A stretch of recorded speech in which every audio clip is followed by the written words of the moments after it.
C'est une manière plutôt originale d'augmenter son pouvoir d'achat. Régulièrement, Jennifer se rend à l'étranger. La jeune femme, solidaire des Gilets jaunes, ne part pas pour autant en vacances. Habitante de la région de Colmar, elle passe la frontière allemande, ici sur le Rhin, à seulement une demi-heure de chez elle. Je viens en Allemagne pour faire des économies où je peux. Et comme j'ai la chance d'avoir la frontière, on va où c'est le moins cher, hein, on est obligé de faire comme ça. Cette mère célibataire doit faire vivre ses 2 enfants avec 1 050 € par mois. Là, on est arrivé. Elle a ses habitudes dans cette zone commerciale, où elle retrouve les mêmes enseignes discount qu'en France. Mais ici, grâce notamment à des taxes plus faibles, les prix peuvent être jusqu'à 50% moins élevés que chez nous. Jennifer va en profiter pour gâter ses enfants. Là, du coup, je prends juste des petits chocolats de Noël, parce qu'ils sont moins chers en Allemagne qu'en France. Là, 99 centimes les 10 sucettes et 1,39 € le sachet de Père Noël, alors que chez nous, il coûte environ en moyenne de 3 €. Mais elle peut trouver également ici de quoi faire les repas de tous les jours à petit prix. Je sais pas où ils sont. Alors là, on a 500 grammes de bœuf haché. En France, 500 grammes de bœuf haché, ça revient environ à 4 €.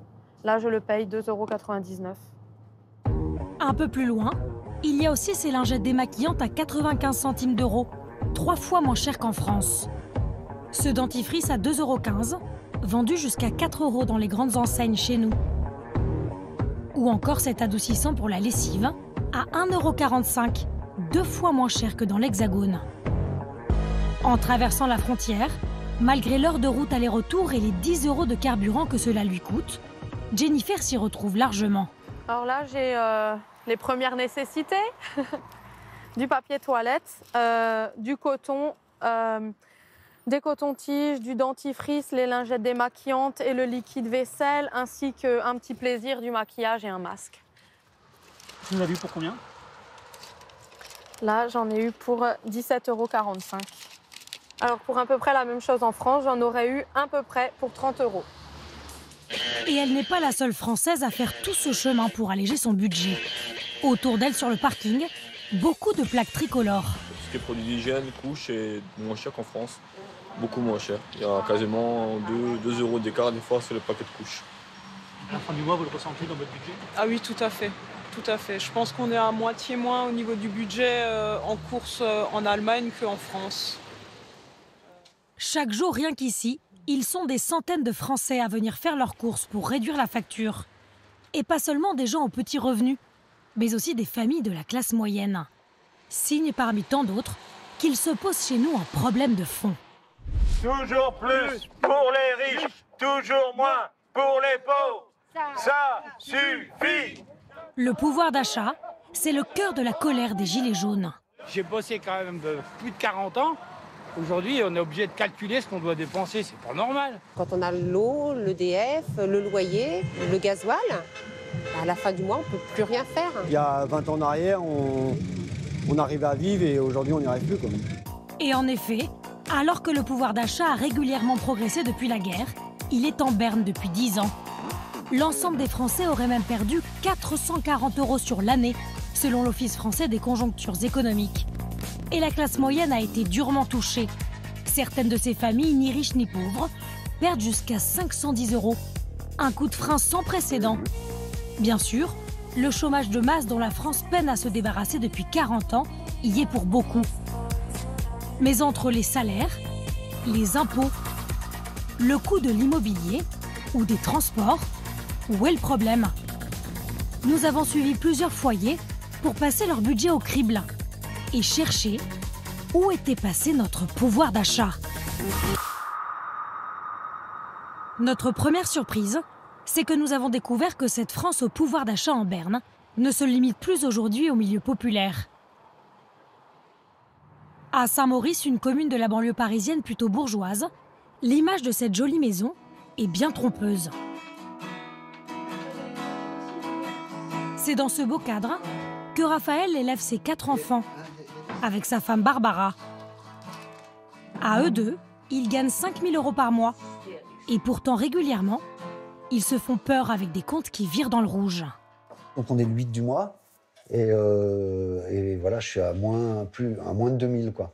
Moins de 2000 déjà sur le compte. Ce qui veut dire que, voilà, on est des très très bons clients pour une banque, puisqu'en fait, le principe étant donné que la banque cherche à récupérer les agios, on est des bons clients. Il va falloir que ça nous prenne du fric. Et voilà, je sais pas trop s'il peut, mais on va. Puis pour les cadeaux, on va essayer de faire au minimum. Comment cette famille au bon revenu peut-elle rencontrer de telles difficultés? Même si sa femme et lui remboursent chaque mois 1 000 € pour un crédit qui a financé leurs travaux, ils ont la chance de profiter de cette maison de famille qui leur appartient en partie. Malgré tout, ils ne s'en sortent pas. Le père de famille tient les comptes méticuleusement. Entre l'alimentation pour 6, tous les frais pour les 4 enfants, les assurances, l'énergie, à la fin d'année, ils sont ric-rac.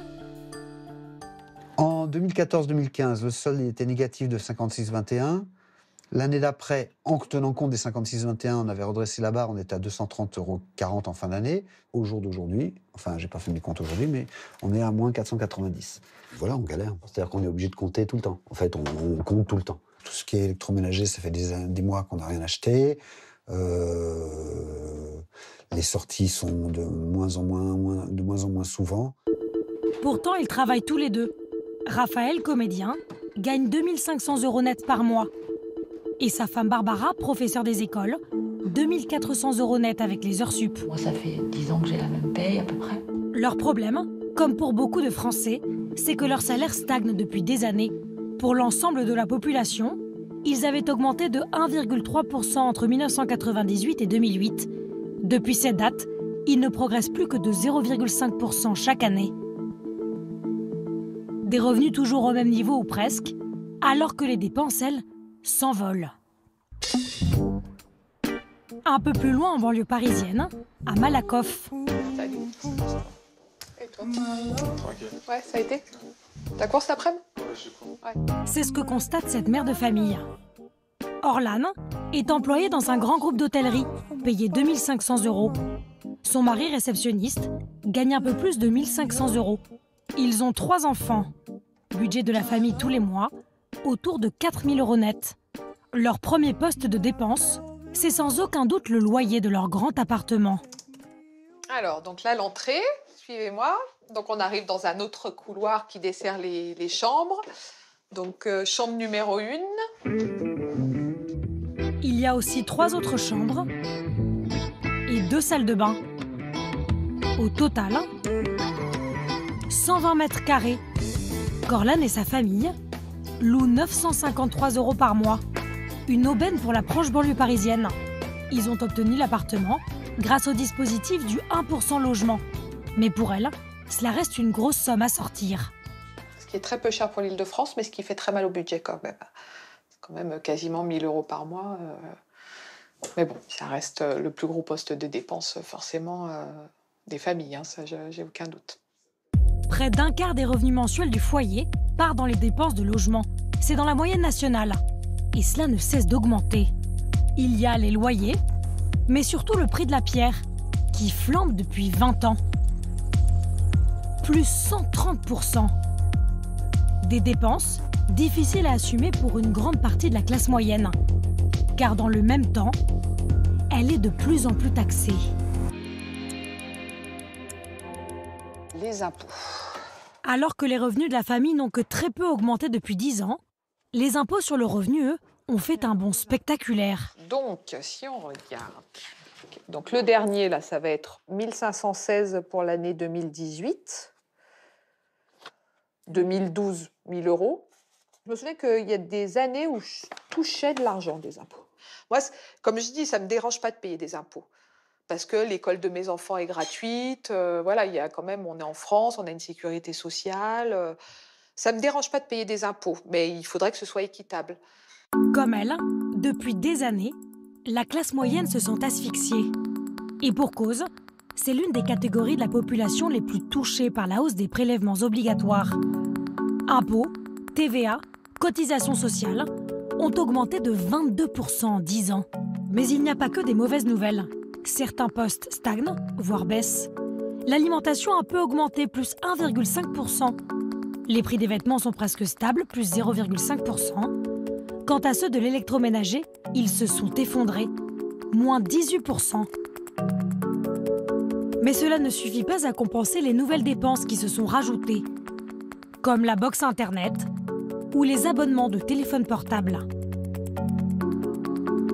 Des charges qui ont augmenté, des revenus qui n'évoluent pas. Voilà pourquoi nous avons perdu du pouvoir d'achat depuis 10 ans. Mais une catégorie de Français est peut-être plus inquiète que les autres. À Pont-Sainte-Maxence dans l'Oise, Marie-Jo, 66 ans, connaît le chemin par cœur.